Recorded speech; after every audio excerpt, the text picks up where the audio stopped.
بسم اللہ الرحمن الرحیم۔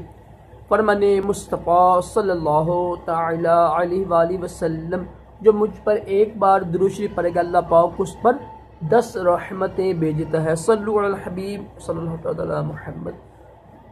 پانی کو 3 سانس میں پینا سنت مبارک ہے۔ راشد عطاری نیو روحانی علاج لے کر پیش خدمت ہے۔ ایک وظیفہ لے کر آیا ہوں، مشکل کا حل۔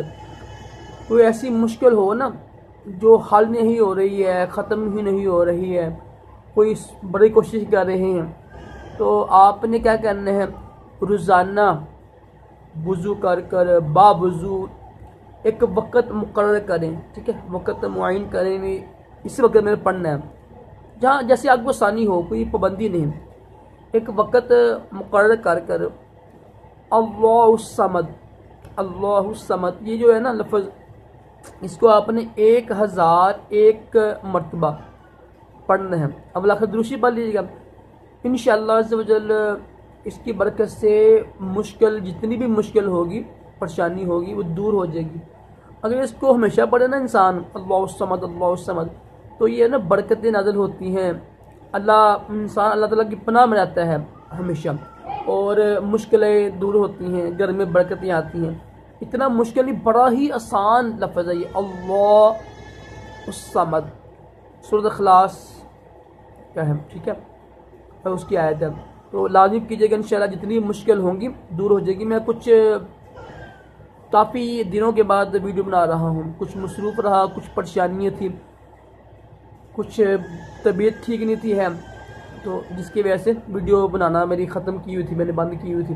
انشاءاللہ دعا کیا کریں، میری امی جان کو اللہ تعالیٰ بخش دیں، ابو جان کو بخش دیں، تو ان کے لیے دعائیں مغفرت لازمی کیا کریں، اور میرے لیے دعا کی کریں، اللہ پاک تمام مسلمانوں کی پریشانیاں دور کرے، ٹھیک ہے، یہ آپ لازمی کیجئے گا، انشاءاللہ جتنی بھی بڑی مشکل ہوگی نا دور ہو جائے گی۔ دیکھیں جو مشکل ہوتی ہے نا، جو وظیفے ہوتے ہیں نا، وظائف ہوتے ہیں، یہ ظنی ہوتے ہیں، استخارہ بھی ظنی ہوتا ہے، یقینی نہیں ہوتا ہے۔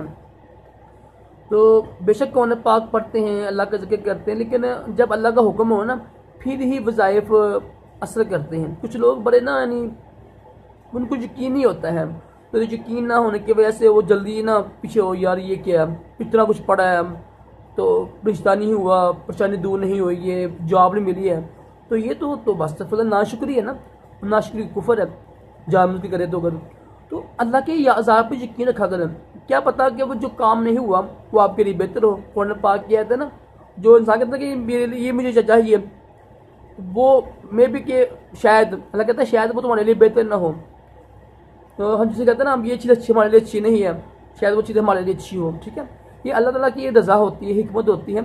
تو ہم لوگ وظائف پڑھتے ہیں، یہ اللہ تعالیٰ مانگتے ہیں، اللہ پاک ہم کو یہ عطا کر، تو یہ ظنی ہوتے ہیں۔ استخارہ بھی جو بچی آتی ہے نا، یہ استخارہ کیا جی مناب یہ جو رشتے کے لیے، جاب کے لیے، کام کے لیے، وہ بھی ایک ظنی ہوتا ہے، یقینی نہیں ہوتا ہے۔ تو بعض لوگ بڑے پریشان ہو جاتے ہیں، یار راشد بھائی بڑے وظیفے کیے ہیں، مشکل حال دور نہیں ہو رہی، تو بیچارے نماز پڑھتے نہیں، حلال رزق کھاتے نہیں، جھوٹ بولتے ہیں، اور بے حیائی اور جتنے بھی گناہ ہیں وہ چھوڑتے نہیں ہیں، تو وظائف کس طرح عمل کریں گے؟ دیکھو جو ہماری زبان ہے ہر وقت جھوٹ غیبت چغلی کرتی رہے گی، درود شریف نہیں پڑھے گی، قرآن پاک تلاوت نہیں کرے گی، تو اس میں کیا اثر ہوگا؟ اس لیے یہ بھی بڑا ایک ہوتا ہے کہ ہماری زبان جو ہے نا یہ غلط بولتی رہتی ہے، اس لیے وہ وظائف پھر وہ اثر نہیں رکھتے ہیں۔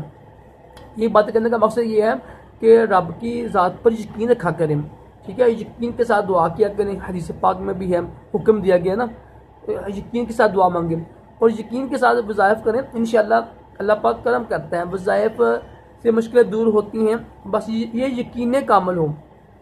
قرآن پاک پڑھتے ہیں، وظائف میں اللہ کا نام ہوتا ہے، کوئی اسم اعظم ہوتا ہے، تو اس میں کوئی شرن حرج بھی نہیں ہے، ٹھیک ہے، تو کوشش کریں یقین کامل ہو، پابندی کے ساتھ صحیح تلفظ ہو، انشاءاللہ کرم ہوگا۔ اللہ پاک ہم سب کو بھی تمام جسمانی روحانی بیماریوں سے محفوظ رکھیں۔